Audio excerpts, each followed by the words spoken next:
I saw you arrive just too late for the train. While I was swearing at the inspector, I heard you speak to the station master. Since then I have made inquiries. I understand that you have ordered a special train to Harwich." Mr. John P. Dunster said nothing. Only his keen, clear eyes seemed all the time to be questioning this gloomy-looking but apparently harmless young man. "I went to the station master's office," the latter continued, "and tried to persuade them to let me ride in the guard's van of your special, but he made a stupid fuss about it. So I thought I'd better come to you. Can I beg a seat in your compartment, or anywhere in the train as far as Harwich?" Mr. Dunster avoided for the moment a direct reply. He had the air of a man who, whether reasonably or unreasonably, disliked the request which had been made to him. "You are particularly anxious to cross tonight?" he asked. "I am," the youth admitted emphatically. "I never ought to have risked missing the train. I am due at The Hague to morrow." Mr. John P. Dunster moved his position a little. The light from a rain-splashed gas lamp shone now full upon the face of his suppliant. A boy's face, which would have been pleasant and even handsome, but for the discontented mouth, the lowering forehead, and a shadow in the eyes, as though, boy though he certainly was in years, he had already at some time or another looked upon the serious things of life. His nervousness, too, was almost grotesque. He had the air of disliking immensely this asking of favour from a stranger. Mr. Dunster appreciated all these things, but there were reasons which made him slow in granting the young man's request. "What is the nature of your pressing business at The Hague?" he asked. The youth hesitated. "I am afraid," he said grimly, "that you will not think it of much importance. I am on my way to play in a golf tournament there." "A golf tournament at The Hague?" Mr. Dunster repeated, in a slightly altered tone. "What is your name?" "Gerald Fentolin." Mr. Dunster stood quite still for a moment.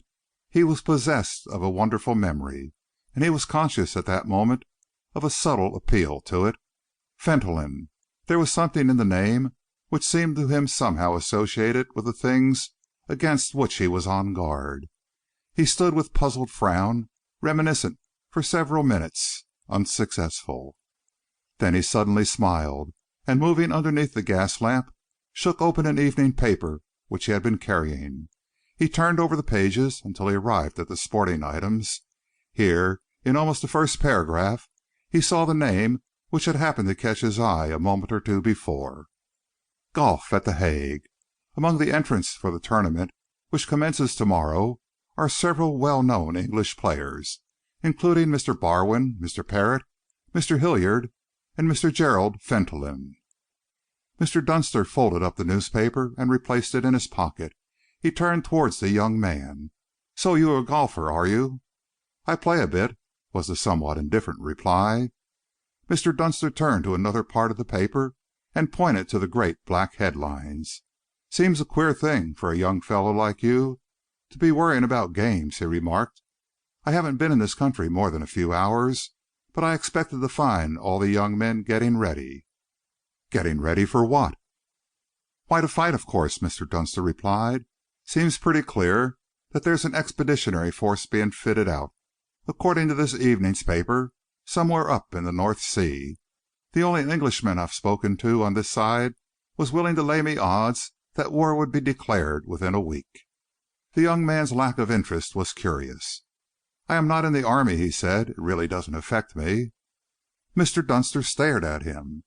"You'll forgive my curiosity," he said, "but say, is there nothing you could get into and fight if this thing came along?" "Nothing at all that I know of," the youth replied coolly. "War is an affair which concerns only the military and naval part of two countries. The civil population—" "Plays golf, I suppose," Mr. Dunster interrupted. "Young man, I haven't been in England for some years, and you rather take my breath away. All the same, you can come along with me as far as Harwich." The young man showed signs of some satisfaction. "I am very obliged to you, sir," he declared. "I promise you I won't be in the way." The station master, who had been looking through a little pile of telegrams brought to him by a clerk from his office, now turned towards them. His expression was a little grave. "Your special will be backing down directly, sir," he announced. "But I am